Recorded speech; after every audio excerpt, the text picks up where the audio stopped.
The marble walls of the United Nations have heard thousands of speeches, some filled with hope, others drowned in routine diplomacy. But on this 80th anniversary session, when the world expected polite applause and ceremonial congratulations, something entirely different happened. A small West African nation, often dismissed as insignificant, decided to tell the truth. Not a truth wrapped in courtesy, but a painful confession of global failure. The representative of Burkina Faso rose not to celebrate, but to challenge. Speaking in the name of Captain Ibrahim Traoré and his people, he called the UN's 8 decades not an achievement, but a collective disappointment, a structural failure. He reminded the assembly that while billions of dollars have been poured into peacekeeping missions, Africa, the cradle of humanity home to over 1 billion people, remains voiceless in the Security Council. He asked the question that many dare not whisper: how can we call this justice? For the audience in New York, the words cut sharply. For those listening around the globe, especially older generations who lived through the Cold War and remember the promise of 1945, it was a sobering reminder. What happens when an institution built to preserve peace becomes a stage for power games? What happens when young leaders from places like Burkina Faso begin to say openly what others only think in silence? Friends, this is more than a speech. It is a warning and a call. The future of the United Nations and perhaps of world order itself is at stake. The question now is whether the world will listen, or whether, like the League of Nations before it, the UN will crumble under its own weakness. Do you believe that President Ibrahim Traoré's reforms and defiance are the spark of real change, or are they just the first cries before another disappointment? Please share your thoughts in the comments and subscribe if you believe truth matters more than headlines. Inside the vast hall of the United Nations, the words of Burkina Faso's representative struck like a thunderclap. This was supposed to be a celebration 80 years since the UN Charter was signed in 1945. Delegates were ready for the familiar rhythm praise protocol and polite applause. Instead, the world was confronted with a blunt message: 80 years of shattered dreams. 80 years of collective disappointment. 80 years of structural failure. The speaker, carrying the voice of Captain Ibrahim Traoré, did not sugarcoat the moment. He reminded the assembly that the organization born out of the ashes of World War II has not lived up to the promise of its founders. Those leaders in 1945 hoped for a body that would prevent war, guarantee justice, and give every nation, large or small, a voice at the table. Yet in 2025, the reality looks very different. He painted the UN's anniversary not as a milestone of achievement, but as a mirror reflecting failure. Yes, there have been isolated successes, but when weighed against the crises of our time, wars, unresolved terrorism, metastasizing poverty, deepening the balance sheet is bleak. The very nations that pledge to uphold peace have in many cases become the financiers of conflict. The very council designed to safeguard security, the Security Council itself, has turned into what he called a pernicious body. The challenge cut even deeper when he turned to Africa's exclusion. How, he asked, can a continent with over 1 billion people, a continent where conflict and foreign intervention are most acute, still be denied a permanent seat at the Security Council? This was not an academic complaint. It was a raw wound. For decades, decisions about Africa have been made without Africa. Peacekeeping missions have been deployed costing billions of dollars, but too often leaving behind frustration instead of peace. The scars of these failures are visible in villages across the Sahel, where families bury their dead and children grow up with no schools to attend. The Burkina Faso representative described this contradiction with clarity: a UN that speaks of human rights while turning a blind eye to the suffering of millions. An organization that proclaims peace yet allows powerful members to manipulate resolutions to their advantage. He pointed to the paralysis of the Security Council, stuck in permanent divisions, unable to enforce even its own binding resolutions, such as 1373 against terrorism financing. The world's most urgent conflicts, from Palestine to the Sahel, remain unresolved. And then came the heart of the message: terrorism in Africa is not a coincidence. It is, in his words, a convenient pretext used by predatory states to justify military presence and plunder resources. He named it plainly. Terrorist groups in the Sahel, he argued, are not merely homegrown rebels, but tools of outside powers sustained and manipulated to destabilize governments and keep Africa dependent. It was a claim that cut through the diplomatic niceties like a blade. Yet amid this grim picture, the representative highlighted something remarkable: Burkina Faso's refusal to bow. Under Ibrahim Traoré's leadership, the country has chosen to stand up to mobilize its own people rather than wait for foreign saviors. Since 2023, the Patriotic Support Fund has collected more than 413 billion CFA francs. Not from the IMF, not from the World Bank. From citizens, from the diaspora, from friends who believe in the cause. This money has not disappeared into bureaucracy. It has been used to reclaim nearly 72% of the country's territory once occupied by terrorist groups. Thousands of displaced families have returned home. Schools are reopening. Life against all odds is stirring back to the villages of Burkina Faso. The story is not just about a small country fighting for survival. It is about dignity. The representative insisted that Burkina Faso's priorities are non-negotiable. Its sovereignty is not up for debate. Its path to food security, industrialization, and economic self-reliance is already being laid out through initiatives like Faso Mebo. For once, the narrative is not one of dependence, but of a people writing their own chapter in history. As the assembly listened, the words echoed a painful truth. The United Nations may still hold the flag of peace, but in many corners of the world it has failed to deliver. And here stood a nation small in geography, but immense in courage, daring to say aloud what others have whispered for decades. The hall grew restless as the representative of Burkina Faso moved from disappointment to accusation. Courteous language gave way to sharp indictment. The Security Council, he declared, had become not a guardian of peace but a troublemaker. Instead of resolving conflicts, it legitimized them. Instead of ensuring fairness, it enabled exploitation. Behind the curtain of international law, permanent members played their own games, deciding which nations deserved peace and which would be left in chaos. It was a breathtaking charge made not in whispers, but in the open air of the United Nations General Assembly. For diplomats accustomed to carefully crafted statements, the words struck like a slap across the face. He accused some of the Council's most powerful members of direct complicity, funding crises, fueling wars, and then deploying peacekeepers to cloak themselves in legitimacy. Then the spotlight turned toward France. The representative named what many in the Sahel had long believed, that French media under the Macron regime had become a megaphone for terrorists. Not merely biased reporting, but propaganda that in Burkina Faso's view gave cover to barbaric attacks against civilians.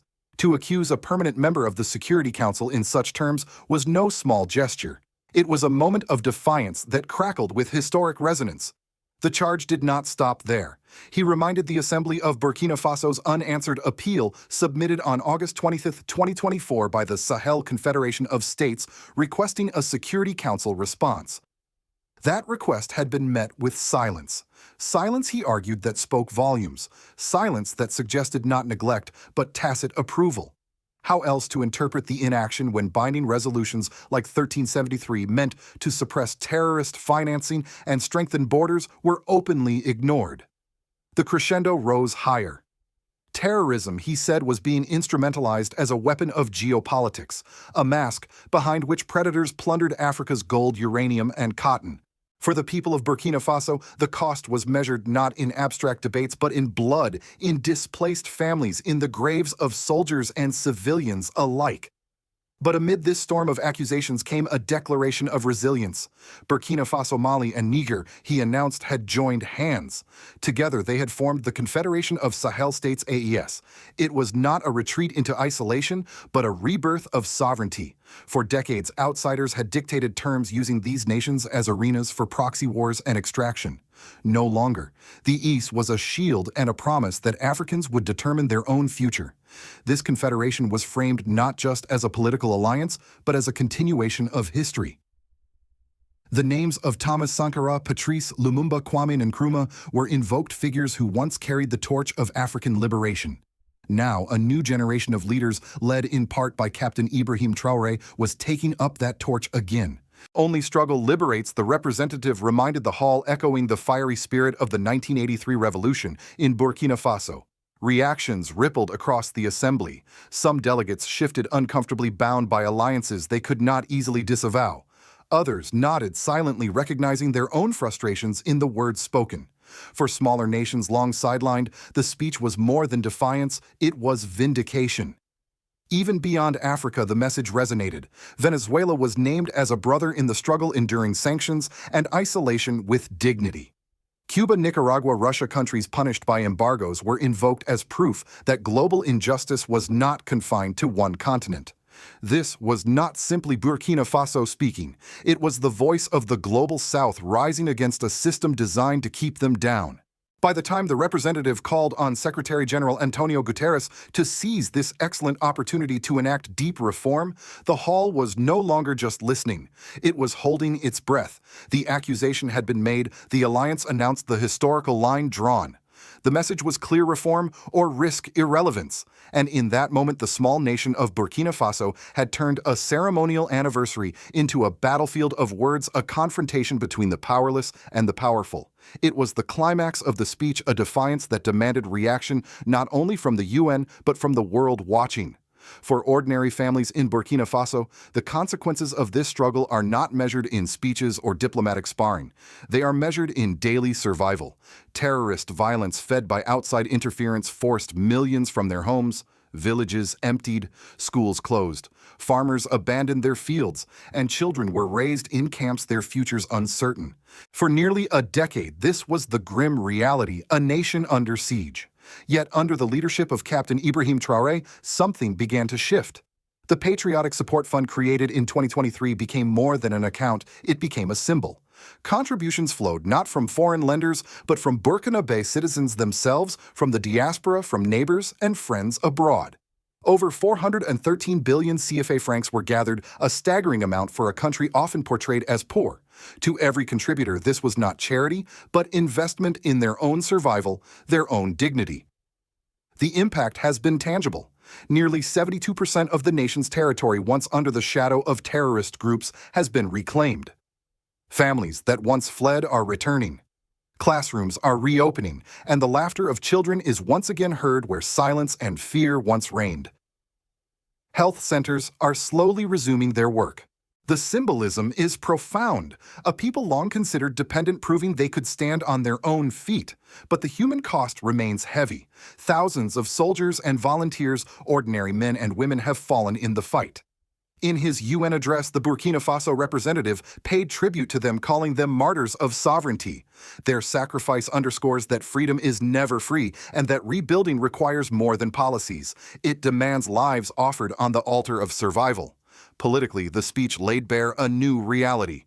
By rejecting UN reports such as children and armed conflict in Burkina Faso as biased and misleading, the government signaled it would no longer accept outside agencies as arbiters of truth. This marks a turning point, a shift from externally dictated narratives to homegrown legitimacy. For international institutions, this is a challenge. For Burkina Faso citizens, it is a restoration of pride. The clash with France has only deepened this divide. To accuse a former colonial power of providing cover for terrorists is not merely a critique, it is a rupture. Diplomatic ties already strained may fracture further. But for many citizens, this confrontation feels overdue. It reframes the nation not as a pawn, but as a player willing to take risks to secure dignity. Domestically, the political consequences are equally profound. Ibrahim Traoré's government, once dismissed by critics as transitional or fragile, now projects strength.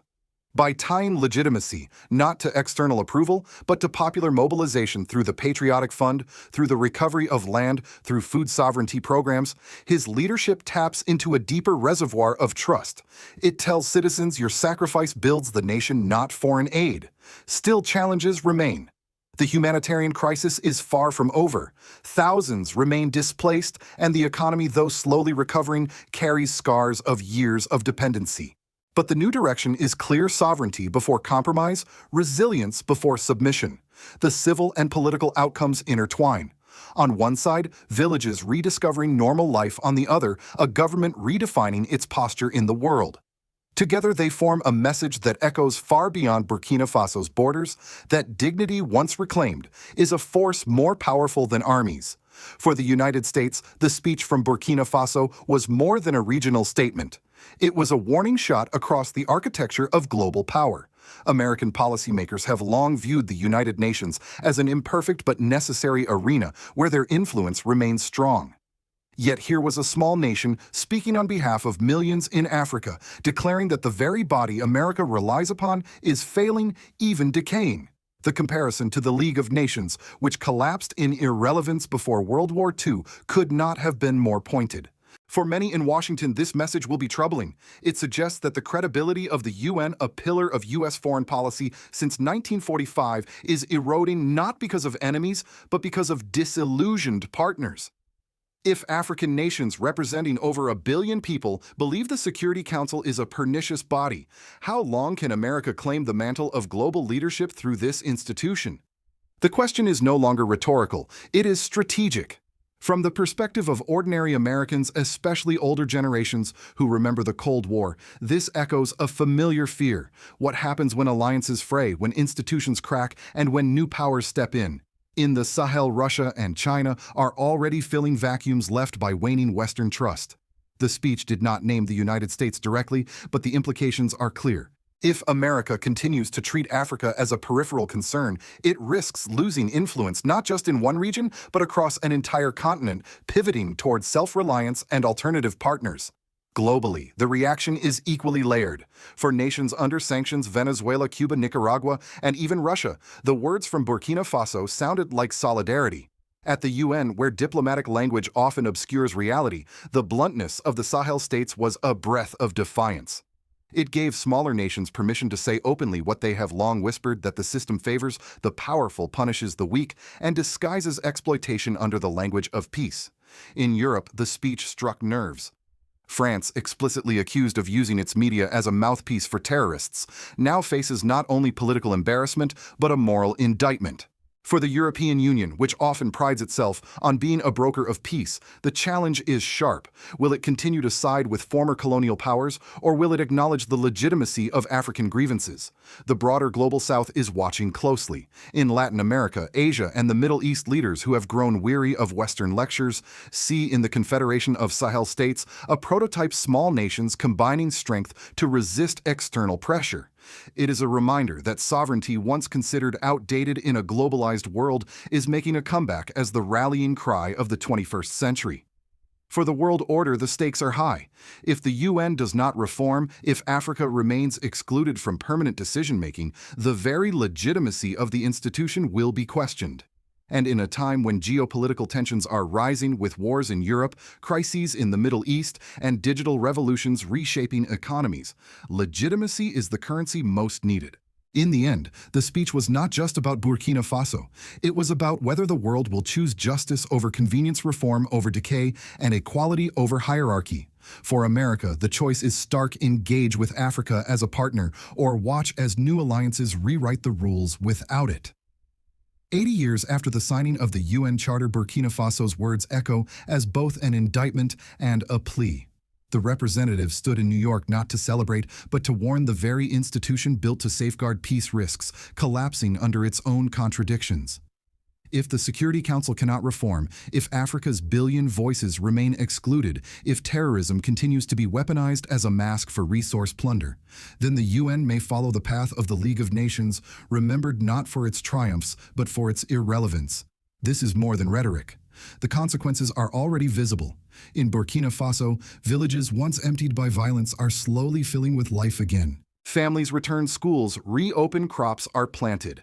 Yet all of this is fragile, purchased at the cost of sacrifice, and sustained by the will of ordinary people who dug into their own pockets over 413 billion CFA francs to defend their sovereignty. They cannot afford empty promises. They cannot survive on silence from New York. For the world, and especially for Americans who have lived through decades of global shifts, the message carries weight. You remember when the UN was born out of the devastation of World War II. You recall when it was the stage for Kennedy and Khrushchev, for Mandela and Reagan. And now you see a young African leader, Captain Ibrahim Traoré, daring to confront that same institution and declare that its legitimacy is fading. The warning is simple: reform or collapse. The hope is just as clear: a multilateralism that respects sovereignty, equality, and dignity. The call is not for Africa alone, but for all nations weary of a world where the powerful dictate and the weak endure. So I ask you, do you believe that President Ibrahim Traoré's struggle for sovereignty and reform is the dawn of a new order, or is it destined to be another forgotten cry in the halls of power? Can we continue to trust his vision, or will history demand another leader to carry the torch? Please share your thoughts. Share this video if you believe you are among the first to stand with President Ibrahim Traoré in his defiance. And subscribe if you believe that truth, hard, uncomfortable truth is more important than headlines. Because the world is changing and silence is no longer an option.